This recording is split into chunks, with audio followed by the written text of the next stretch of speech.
Albedo, what? It's not over yet.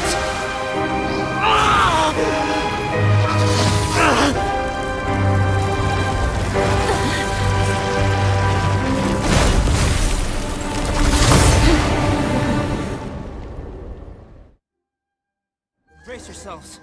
This'll be a challenge. Stay back! I'm going to cut this weed down to size! Fallen leaves, adorn my night!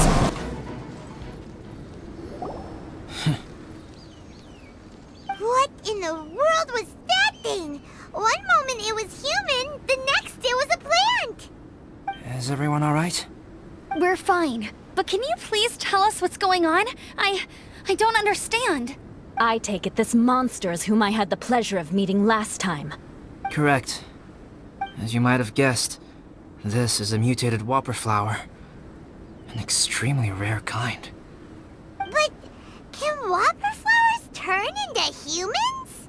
Not typically. But conditions on Dragonspine are far from typical. Perhaps the dragon's blood seeped into the land, then was passed to the monsters via the ley lines, accelerating their rate of mutation. How could that happen? This mountain is home to the remains of Durin, the venomous dragon. If there is anywhere in the world one might expect life to do unfathomable things, it would most likely be here. Durin was an artificially created life form. Its existence is nothing short of a miracle, and proof of countless possibilities. In other words, this mountain we stand on is a cradle of life's profoundest mysteries. A vast and terrifying hotbed of possibilities. The avalanche. It must have been the work of this imposter. Agreed. All the other troubles you faced on the way down could also have been its handiwork. My guess is that it was targeting everyone that I've had contact with. Right, I forgot all about that. It's not inconceivable. But what was its purpose? Was it just trying to get rid of us? I have a preliminary hypothesis on this. Whopper flowers are masters of mimicry, and those we encounter in the wild often appear in the vicinity of the plants they impersonate. In other words, the whopper flower likely has an instinct to replicate and replace. As a plant, it will disguise itself as another plant and infiltrate the group, hiding among them for cover. The plant being imitated has no way to detect or fight back against this behavior. But when it disguises itself as a human... It wanted to replace you and infiltrate our group? Yes. Maybe it created the avalanche to get rid of us. I predicted this eventuality, so I availed myself of the avalanche to hide, and it was watching us the whole time. And when it saw that I had disappeared, its instinct was to take my place. At that point, its disguise was complete, and its next move was to hunt its prey. Yes, that's exactly how whopper flowers operate. So when it approached and attacked Joel, what was that? A trial run? Perhaps. Or maybe it enjoyed posing as a human, and wanted to experience what it felt like to be human. We're fortunate to have discovered it in time. I think the Traveler was the first person other than Albedo to notice something was wrong. Traveler, how could you tell the real me and my imposter apart? I want to know too. I had no idea the other guy was an imposter. They looked exactly the same to me. I see. It goes to show how difficult it is to impersonate a human. This mutant whopper flower tried its best to replicate the original exactly, but still managed to miss some details. Unbelievable. To think that Dragonspine creates such terrifying possibilities.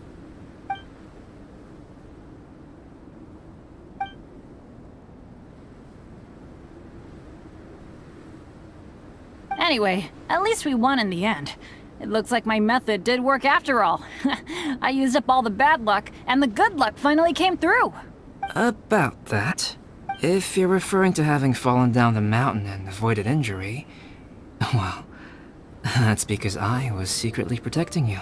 Huh? Well, that still counts as good luck to me. Yes, that's not an unreasonable way of looking at it. Okay. We've been delayed long enough. Time to move on. Yeah, let's go!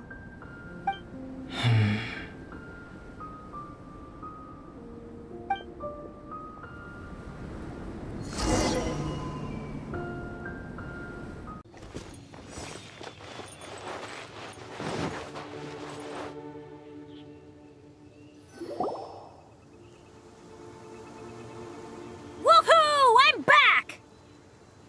Cyrus doesn't seem to be here. He must have headed up the mountain. Let's wait for him here. Amber, are you feeling better? Yep, all good now. Nothing to worry about. I don't know what I'd do without you guys. If not for you, I'd probably still be locked up in that cage. I really want to thank you all properly, but I can't think how at the moment. Huh? You must be pretty used to being on the receiving end of people's kindness by now, though, surely. You probably need it often enough, given your... situation. Come on, don't put it like that. Sure, plenty of people have shown me kindness before, but that doesn't mean I will ever take it for granted. No matter how many times people help me out in life, I will never forget any of them. Well, instead of repaying those who helped you, perhaps you could help others yourself. Everyone meets others in need from time to time. By choosing to be there for them, you're passing the kindness you received onto others. Yup, you're right. That's what I've always tried to do, and will always continue to do. Right. And when Cyrus gets back, I'll find some way to help him out too. This has been quite an eventful day. Yeah, it has. It's really hit me how tired I am now that I've started to relax. I need to rest. Everyone, please excuse me for a while. Yeah, I need to get some water and maybe a piece of fruit. Once I'm rested up, I need to get back to being an instructor again. Well, it looks like the curse of the mountaineers who couldn't get off the mountain is finally broken. Feels like an action-packed chapter has come to a close. Shall we find somewhere to rest and chat too? Why not? Then please, come with me. You sensed something too, didn't you? Then let's go. Huh? Are you going back to your camp again? Paimon thought maybe we could talk here. Okay. Might as well come with you. Good. Shall we set off right away?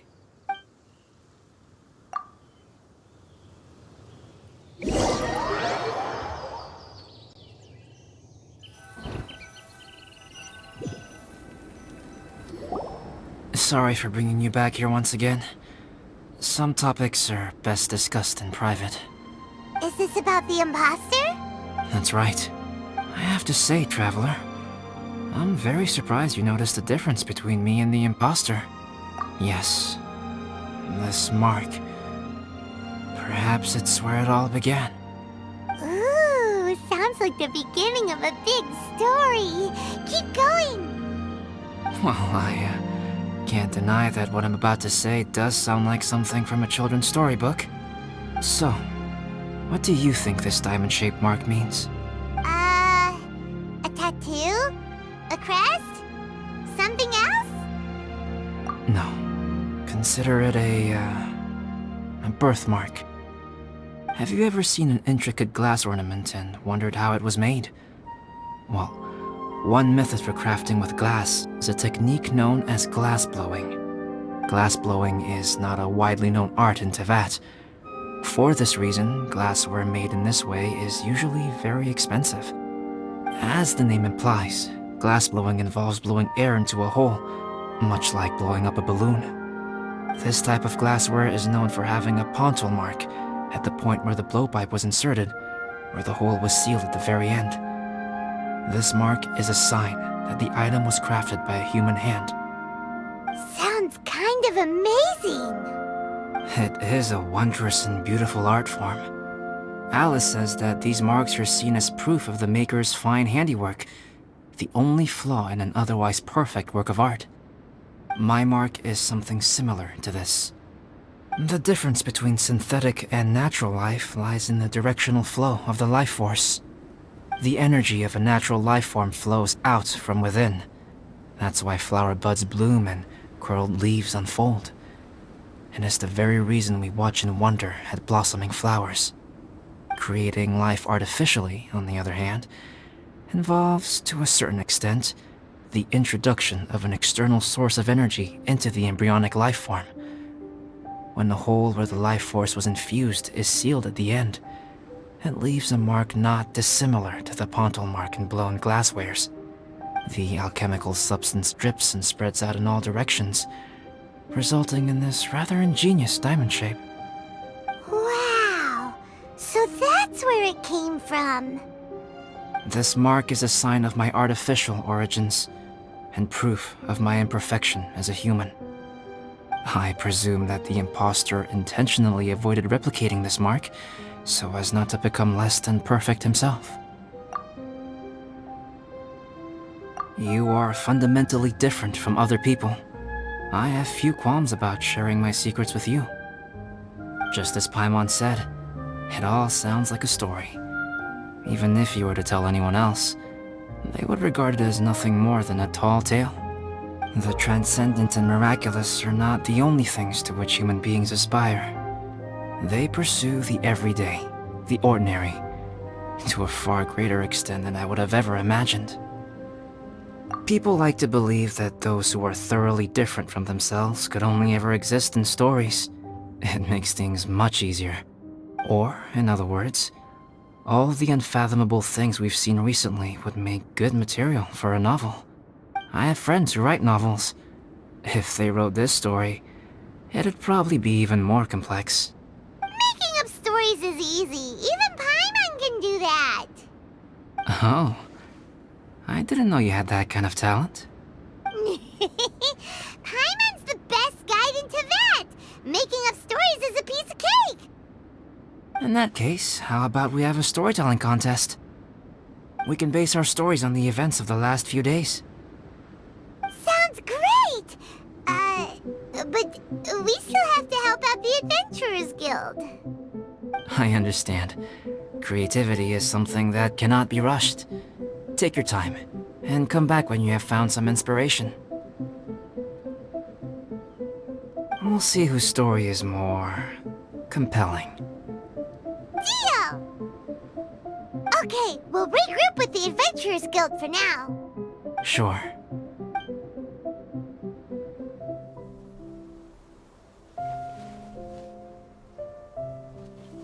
My story. Yes, I should have known. Master's failed specimen in the dragon's belly. This is where the story truly begins.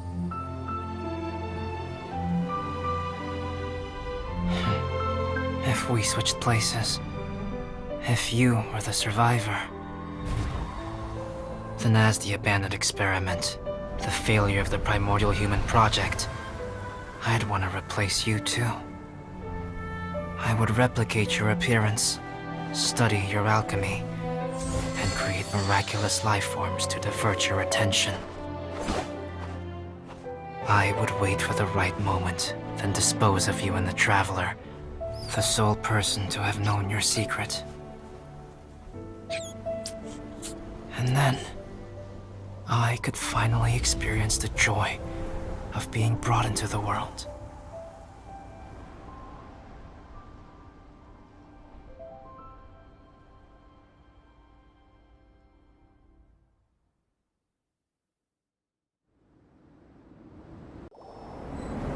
Albedo! Traveler, Paimon. I suppose your story is ready. Yep. How about you? Do you need some more time? No need. I am also ready to tell my story. Paimon calls dibs! Paimon first! Please, go ahead. Okay, here goes. Once upon a time, there was an evil researcher who went into the mountains and did a crazy experiment on whopper flowers to transform their appearance. After a lot of pain and suffering, the whopper flowers finally took on a human form. Then they stood by the side of the mountain to wait for unsuspecting bypassers. To whoever spoke to them, they would ask some questions such as, "Who am I? Who are you?" If the bypasser got the wrong answer, the last sound they'd make would be a yelp before the whopper flower ate them alive in one bite. Ooh, truly frightening. What the? You two aren't scared at all! Don't go nitpicking, okay? If you didn't like the story, go write your own! In other words, the whopper flowers would ambush and then completely replace their victims. And then what? Go back to where the person lives? Enter their home? Eat their whole family? Paimon made up this story, but now Paimon's the one who's scared by it. It's a good story. Oh, may I write it down? I may bring it up in future conversations. What for? Just to scare people with? Yes. You've got a real mean streak, Albedo. Mine is a little longer than yours. It starts with an alchemist. A great alchemist once created Subject 1. Subject 1 was her proudest achievement, and successfully blended into human society. No one ever would have thought that this friend of theirs was in fact a synthetic human. However, unbeknownst to Subject 1, the alchemist had tried the same experiment many times before he had come into being. Some of the rejects from failed experiments had been discarded, but had not died. Subject 2 was one such failed experiment. He was swallowed by a great dragon that came to rest upon a snow-swept mountain. Many years later, he was resurrected by the dragon's mysterious power. He saw all kinds of people on the mountain, including Subject 1, who had somehow miraculously blended in among them. Never in Subject 2's wildest imagination had he thought it possible for experimental life forms such as they to deceive everyone so successfully. He saw the way humans accepted Subject 1 as a friend, witnessed their affection as they addressed him by name. This was what Subject 2 wanted.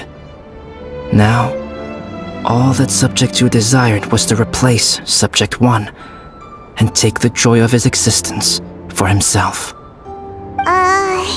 This is giving Paimon the chills. So scary. Subject 2 began to unfold his plan. He stole Subject 1's books and notes, and studied all that Subject 1 had learned from the alchemist. Subject 2 was highly intelligent, and he learned quickly. He changed his face into an exact replica of Subject 1's face. Then, he found a plant with mimicry capabilities, and transformed it using dragon blood and alchemy. And so, not only did Subject 2 transform his own appearance to perfectly match that of Subject 1, he also created a third entity, Subject 3. What? There's 3 of them now? But Subject 2 wanted to become a perfected human. So, he erased a mark on both his and Subject 3's necks. for these marks were symbols of imperfection. In my view, it was probably a subconscious act, an instinct. He so desperately craved to become a perfect human being that he forgot something. Human beings are defined by their flaws. Subject 2's plan was meticulously crafted. Subject 3 would draw Subject 1's attention. After Subject 1 disposed of Subject 3, he would assume the threat had now disappeared and would let his guard down. The next moment that Subject 1 was alone, Subject 2 would make his move. He would eliminate Subject 1 and become the only one remaining. He would secretly replace the Subject 1 of everyone's memories and inherit his identity, residence, clothing, sword, name, and friends. People would have no idea that the individual they knew had become somebody else from one day to the next. This is way too scary. Paimon's never gonna be able to trust anyone again. But just before Subject 2 could carry out his plan, a unique stranger entered the mix. Subject 2 tried to make contact with this person, but found that they could somehow sense he was different from Subject 1. What's wrong? Are you scared? What happened then? What happened to the stranger? He became a new stage in Subject 2's plan. One more person that Subject 2 had to dispose of. It's as if there were 3 identical roses in a garden. Only one of the 3 was a fine specimen, while the other 2 were defective specimens that bore poisonous thorns. In all the world, only the gardener who tended to them could tell which was the good specimen. People do not like poisonous plants. Only a perfect rose can fetch a high price. If the inferior specimens wanted to conceal the fact of their worthlessness, they would have to take the gardener out of the picture, using their poisonous thorns. This is exactly what Subject 2 was thinking. So, he hid in the shadows and waited patiently. Maybe soon, he would get his chance to become truly human.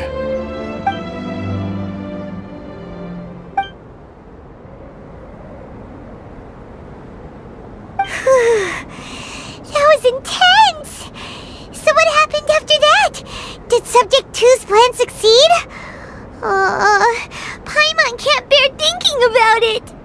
Fortunately, it is just a story. And even in this story, Subject 2 did not succeed. But you can never let your guard down on Dragonspine. Monsters mutated with Durin's power and blood are also creatures of Rhine-Daughter, just like me. You must beware of all such creatures. I'm glad to hear that. It's okay. I know what I am. You and I are both different, so there is no need for me to hide the truth from you. The only thing is that sometimes, when I think about how mighty the power of alchemy is, I feel so small.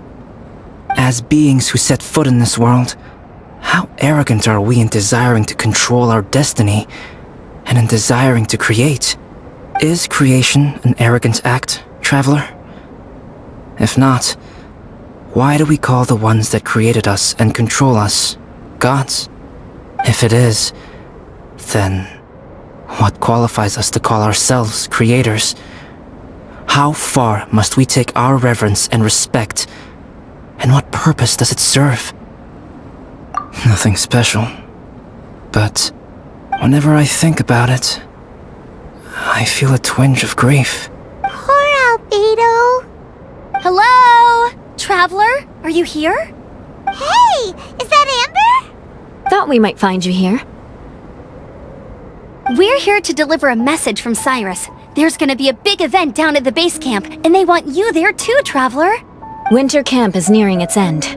Apparently, even provisional instructors are required to attend.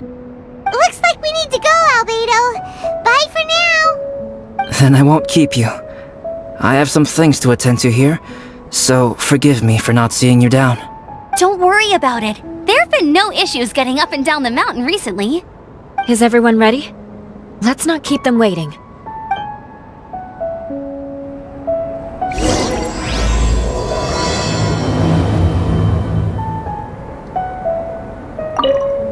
Go ahead.